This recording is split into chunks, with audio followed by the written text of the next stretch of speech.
Hi, hello everyone. I hope you're having a great day. And as promised, I'm here to celebrate Autism Awareness Month and speak with you about things that I've already been through as an educator and a mom.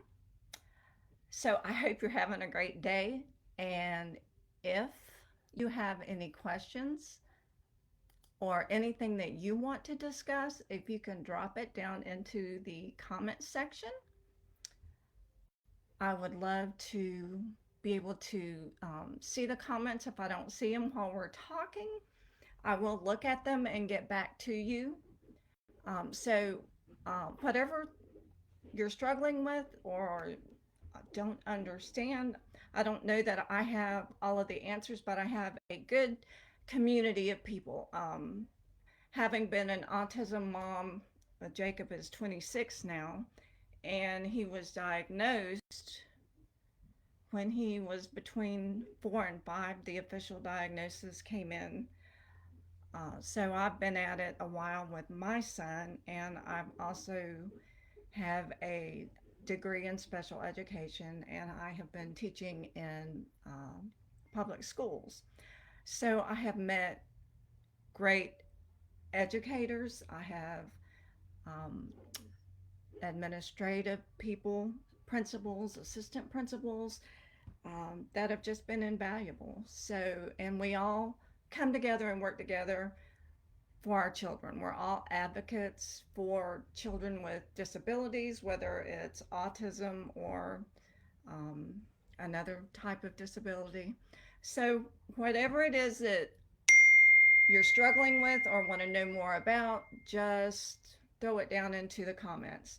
So, as promised, with it being the month for autism, and you can see when you're scrolling, I've seen a lot of good posts from other moms and dads, and even people that have autism wanting to spread awareness. So, with Jacob, my son, the reason for the website educatingjacob.com,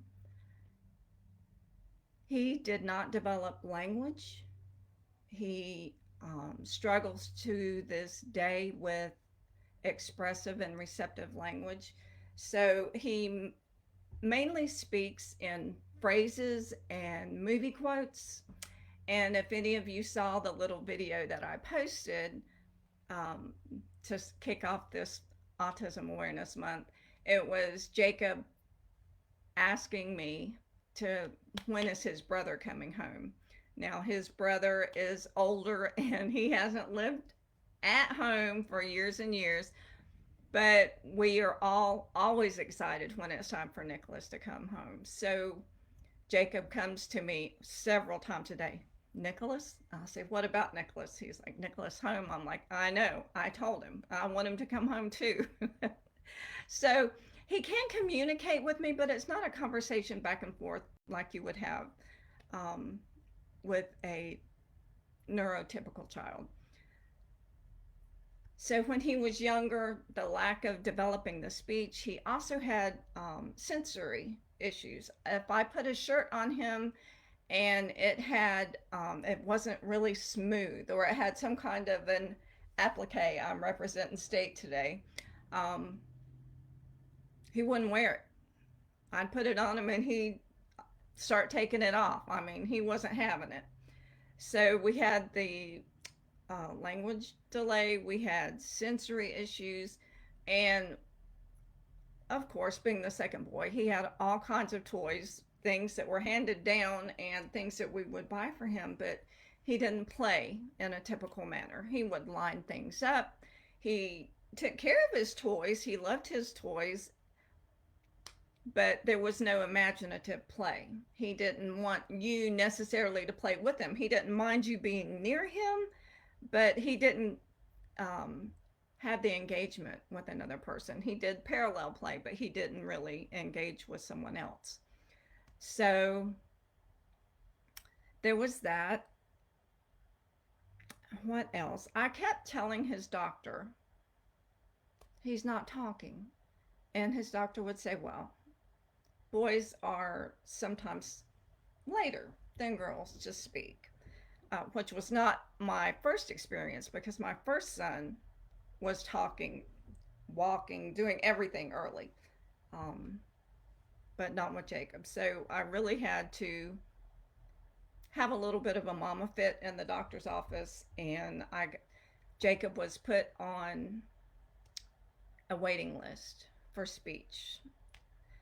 My advice to any new parent that suspects a disability or autism in your child, put your child on every list that there is.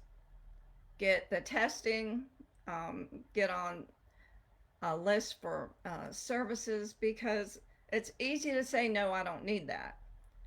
But when you need the help, it takes a long time. Sometimes you're on the waiting list for years. I think I was on a waiting list for services for Jacob for about 5 years before we finally got services through the Autism Society, which he still has to this day. Um, so get on all the services. You can always say no at a later date.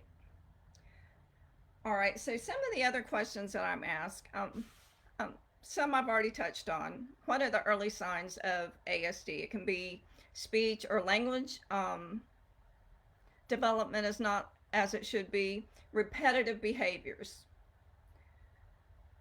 Jacob loves sameness. He craves and needs structure and routine. All children love structure and routine. With Jacob, that was our saving grace. But it took me a long time. I didn't understand. I just thought we needed to get some words out of that child. I didn't know anything about autism back in the day when he was diagnosed. We had dial up internet. I mean, you would type something into the search bar and you would wait, you know, for everything to come through. So it was not what we have today. At least today we can find information. We can find some groups. I didn't know anyone. Teach was my saving grace, but even when I found them, I really didn't understand what they were telling me. You know, they were showing me how to put together little boxes and things, activities that he could do, almost like like a schedule, things that he should do. And I'm like, my child can't even talk, and you're wanting me to just build him some activities. It wasn't just building him activities, it was giving him structure and things to do. It was him understanding that mama is going to give you something to do once I complete my chore or whatever it is that I'm supposed to do. Then I can go over here and I can do my movies or my games or whatever. Because what ended up happening, when you don't understand that your child needs to be on some type of a schedule, they need to understand you're going to give them things to do. You start having these huge meltdowns. When I took Jacob to speech at that young age, he wasn't having all those meltdowns here. I mean, if he started to have a meltdown over something, he got warnings and maybe a pop on the tail and put in his room till he got his act together. But I mean, I really saw some meltdowns when I took him into strange places. He was out of his comfort zone where no one understood anything about him. They would start talking to him and asking him questions, and he would just, I don't know you, he would just turn away and walk away. And what I didn't understand at that time was Jake understood my body language. I talk with my hands. If I start saying, "Oh, look at this mess," and I'm picking up toys and everything, he's like, she sounds a little like she's got a bit of an attitude. Maybe I better help her pick up these toys. He didn't really understand my language, but he understood my actions. He understood what I wanted him to do. But when I took him outside of the home to be tested or to start receiving services, I mean, he was full on meltdown mode because these people are talking to me. I don't understand what they want. I just want out of here. And that really just floored me. I didn't know what to do with that. I wasn't a teacher. I had not been through school. I didn't have any of the supports and everything that I have now. and my life was chaos. It was horrible. I still had the same baby that I had always loved, but I felt like a horrible parent. I didn't understand what I needed to do to help my child to succeed. Um, we're in a much better place now, but it's taken years. And so, what I want to do is get back to you a little bit. So, what are some effective strategies for managing sensory sensitivities in children? Okay, so I mentioned things like the clothing. Jacob couldn't tolerate it. It aggravated him. It had to be super soft and it had to have nothing on it. So once I started him in therapies and started reading and finding articles about all these different things, the sensory, I would get things that were super soft. I would get things like feathers, silky materials, and just little pieces of it, not big blankets or anything. Things with a little bit of texture to it, things that had a rough texture to it. And I would put on his favorite video because once he gets focused on something, he's good. So I would put on his whatever favorite movie it was at the time. And while he was sitting there, I would start rubbing his arm with something soft. And after, he would just kind of not have a meltdown. He was just trying to get away from me. He was so focused on his movie that he was tolerating all the different sensations that I was using on him. So I would do the things that were soft, the things that were rough, and eventually it got to the point where he could handle things being put on him that maybe wasn't as soft, or maybe it had an applique on it where he wouldn't tolerate that in the beginning. So there are little things that you can learn and you can do to try to help those sensitivities. So that's one thing that I've got. How can parents help their child with transitions and changes in routine? Okay, well, I think the first thing that you can do is teach them, get them on a schedule and give them a routine, because giving them a routine, a visual schedule, or something that they can see and understand what your expectations for them are. If you give them, say, I want Jake to do schoolwork. I've got schoolwork in this. There's about 5 different worksheets and a short book in this. He has a visual schedule, and when it says schoolwork for him to check off, he's going to get one of those containers and he's going to complete the work that's inside of it. After he's completed that, the next thing on the list is something that he's going to like to do. So his focus when he first gets up is to take his shower, get his breakfast, take his medicine, brush his teeth, get dressed for the day, hit the schoolwork, and then he knows. He sees that routine and he's comfortable with it. It has lessened his anxiety. He understands what he is supposed to do for me during the day. Now, that's just a few things. And if you have a small one, you're not going to start with a whole list of things. You're going to just give them maybe one thing that you want them to do. Then you're going to follow with something that they really like to do. But you're not going to give them what they really like until they've completed what you've asked them to do. Once you get them in the habit of completing a schedule, they're going to crave it. They're going to be comfortable with it. They're going to be able to see it at a glance. And they don't want to hear a bunch of your words. If they're like Jacob, with the expressive and receptive language delays, he has a hard time processing all of that. But if he can see it and he's already comfortable with it, he knows what he's supposed to do. All I have to do is kind of just point at it or just say, schedule or work. Get your work done. You want something else? Get to it. So once he gets into the habit of a schedule, now we can transition. with children that have disabilities, especially autism, if they're doing math and they really like math, or they just want to complete it, but it's taken them a little longer, but the teacher needs them to move on, you're going to have a problem. They are not going to want to move on until they're ready to move on. But if you've taught them how to follow a schedule, it's going to help the teacher out tremendously, because she's going to look at the child, you know, and she's going to say, yeah, but look, now it's time for reading. We have to move on and go to reading. Then she can give him a little time to wrap his mind around that and say, yeah, okay, it's time to move on to reading. If she's a good teacher, she's going to give them the same order of things until they're really comfortable with it. When I was when I had to miss a day from school, my kids could tell the substitute teacher, this is what we do, and this, they knew the routine.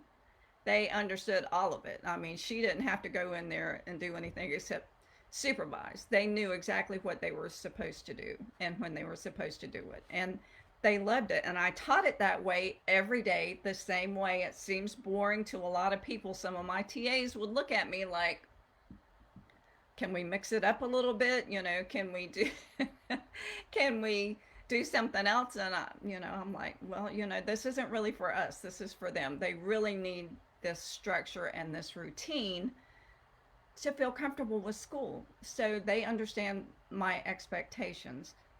So if they start to get off track a little bit, I would look at them and I'm like, okay, if I let you stay on math instead of going over to reading like we're supposed to, when we get to the end of the day, there's not going to be any time to watch Wildcrats. We would do Wildcrats for science, and a lot of times, because it had a lot of things on animals and things with science, and my children loved it. So they were like, oh, yeah, I really want that. So I guess I'm going to have to go back and finish this. So, they would look at me, and if they just said, I'm not doing that, I'm like, okay. But if you don't follow that schedule, then when everybody else has, whatever it is, at the end of the day, you're not going to get it. You don't get it until you finish your schedule. So you have to be consistent. That is the big thing, because if you give in and you are not consistent, they're smart. They're going to get that. They're going to be like, oh, this is negotiable. We can negotiate what my schedule is going to be like. And, Jacob will still try to negotiate a schedule. And that child's been on a schedule for years and years now. I needed him. I've put out a small video on this before. He likes what he likes. And he had some shirts that have the superheroes on it, Marvel. His dad has a lot of workout shirts, and Jacob loves them because they're soft, and he loves them because they have the Marvel universe heroes and stuff like that on it. So we bought him several of those. Well, he was a little funky one morning. I was like, boy, what in the world? I know you just took a shower. Is that shirt, did you put on a dirty shirt? And he's just looking at me like, what's your deal? I took my shower. So I got my Cricut machine out, and I bought some garment bags from Amazon, and I put the days of the week on it, because I'm like, I can't have my child going out in public and smelling like he's homeless. So I put Monday through Friday on the garment bags. I put a clean shirt, pants, clean underwear, socks, and deodorant. And now, he had been using a deodorant that didn't have a scent to it, so I changed that. I got a spray-on deodorant that has a scent to it. That way I know that he's put something on. There's no forgetting it. If I don't smell something after he's had the shower, then I know he hadn't put his deodorant on. So I just put it into the schedule that he's already used to so that things are done. He gets up, he takes his shower, he gets the garment bag for the day out. And at the end of the week on Friday, if he has been successful and he's stuck to the schedule and done everything the way he was supposed to without giving me or one of his workers any grief about it, on Friday he gets to order Amazon. He had it down by the first week. He was thrilled. And he did try to negotiate after that. You know, he would try to get me to switch out the shirts, you know, if he wanted a different shirt. You don't wear what's in the bag for that day. There's no Amazon on Friday. So you have to be prepared to stick to your guns or it's just not going to work. Um, and I'm not doing it, you know, to just enforce every little part of his day, but I can't have him going out, you know, stinking and because he's fixated on wearing the same shirt. So it has worked very well. I'm really thrilled with it, and he's happy too. He gets to order his Amazon, and so all right. So that's one thing. In transitions, if they have a schedule, it's easy for them to see and understand that they're moving to something else. It gives them time to think about it and prepare and know, yeah, this is the same thing I did yesterday. I'm going to do it again tomorrow. I'm doing it today. So you have to just be prepared. If they don't transition like they're supposed to, they don't get the fun thing at the end. You've just got to hold your own on that one. I mean, there will be some meltdowns. Just get your mind right and be prepared for it because if you're not going to be the boss, they are, and you don't want them to be the boss because they have most of our population of children have emotional regulation problems anyway. And it's much easier to address when they're small than when they get 6'2" and they're bigger than you. So you really need to stick with it. The other thing about transitions and having a schedule, the schedule they can look at, they understand, and if you need to make a change, I can just cross something out, write in the new something, and he's still used to the schedule though. He sees, oh, something different, our day just changed, something different is coming up. He might not necessarily like it, but he understands, well, that's coming next, and then after that, I'm back on track. There's the next thing that I'm looking forward to doing, and so on. Trust me, if you get it started and you stick with it consistently and you're diligent about it, you're going to lose the meltdowns and all the chaos that comes with the learning disabilities. They really need that structure and routine. It lessens their anxiety, which means there's not going to be as many meltdowns. The emotional regulation will be easier. I'm always watching my kids when they're in my classroom, when I'm at home and when I'm in my classroom. And I'm looking for it because you start seeing, you know, the signs of, and that just the way you're, if you're a mom, you already know. You can see it. You can see it building. You can start to redirect. You can even change the schedule if you need to. The point is, it's going to be your change. If I see that he's really struggling and there's some math in that work folder that he doesn't really like to do and he's just having a really bad day struggling, I might take that sheet out before he sees, you know, that I'm doing anything to it. Because the point is not to, like I said, just make him do something to do something. The point is to keep him busy, keep him learning, and give him something productive in his day to do instead of obsessively lining up toys or obsessively watching a movie or playing a video game. It really just depends on your child's age and what's going on. But we need to teach them how to interact within the family. We need to teach them how to interact out in public or in the classroom. So that's what getting them on a schedule and a routine, that will be your saving grace. It has been hours every day. I know there are bigger issues. I know they need to learn to communicate, but the schedule is part of communicating. That's me not having to upset him with, sentences and sentences and paragraphs of words, me telling him, giving him lists of things to do, and he can't process it all and he just, turns away.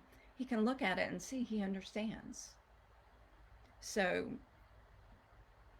please make some schedules and get your babies learning. Give them some chores to do. They need to know how to interact and be part of the family. They need things to do. Um, it will help them when they go to school. The teacher's going to have expectations for them and they have to learn. Well, if they know how to use a schedule, if they know how to take short directions from an adult, they'll be able to listen to the teacher a little bit better once they get into that routine there. Okay, so that's how you can help with transition schedules. You can write in a new transition, and they're already they might not be happy, but they're comfortable with the a schedule, so it makes it better. What resources are available to support parents and families of children with ASD? My support system has been my family, my extended family, my friends, and professional level, the Autism Society, my son has services with, and they have workers that come to our home and take Jacob into the community during the day and during the week while I'm at work. So, like I say, if you get that diagnosis, get on every waiting list that there is. Get the child screened and tested, and the doctor and the therapist should all be able to tell you, okay, put him on this list, try to get this service and that service. You got services like ABA. When Jacob was little, ABA was a thing, but it was so expensive and insurances wouldn't pay for it. So that was something I couldn't have. I was denied that because I didn't have enough money to pay for something like that. Nowadays, it is an approved therapy for autism, and your insurance will maybe not pay for as much as you would like them to have, but at least you can get something. Um, and you can learn by watching the therapist and the people working with him. So when you take your child to speech therapy, when you take them to school, when anywhere you go, watch what the professional is doing. You can go and stay with your child when they're getting speech therapy or with ABA. I those people are going to put them on some kind of a visual schedule so they can understand and keep their anxiety levels down so they know what they're going to do. I mean, even if it's going to play a game, they're probably going to have a picture to show them and get started. They want that interaction and engagement with your child. So they're going to start with something that your child will want to do, probably something playful. So get on board, watch it.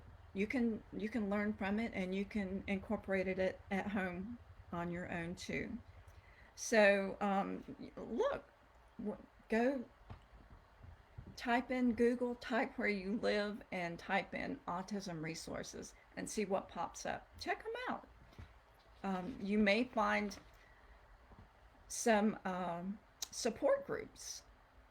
I wish I had had some when my son was young, because like I said, I didn't know anything about autism, and I was clueless. I felt like a horrible parent. I knew how to parent my first child, but the second child was completely different, and nothing that I knew that had worked with my first son did not work with my younger son who had autism. All right, so how can parents promote independence and self advocacy skills in their child with ASD? And this is going to be our last one because I promised you 30 minutes. And next week, we'll come back and do 30 more. The same time, Wednesday at 6 o'clock. And I've also got on my website a tips and an ebook. If you're interested, just leave me a comment below and I'll send you the link. So you can make them more independent by giving them a schedule, give them chores, give them things to do. They need to learn, they need to have problem solving skills, and they need to see that they can do it. Once you give them something to do, I mean, Jake can fly through his schedule now, and he can do, I don't put anything in his independent work that he hasn't already learned how to do, uh, like the math. The math that is in there is something he can do on his own. We've already done it together. He understands how to do it. He can complete it. So now he knows Mama doesn't have to be sitting there beside of me. That frees my night up. I don't have to just come straight home from work and sit down and do everything with him. I have time to do the things that grown up Melissa has to do, cook dinner and do all the things that a family needs from the mom. So you can make them independent by giving them schedules, give them work to do, let them be part of the family, let them see that everyone is not just here to serve you. You're part of the family too. You have to jump in and do what you need to do as well. So I hope all of this helps. And again, I am Melissa from Educating Jacob, and I just hope that you have a great rest of your day and that you can use some of the tips and strategies that I'm sharing with you that I have used in the classroom and with my own son. So I hope you have a wonderful day. I will see you next week at 6 o'clock. Thank you. Goodbye.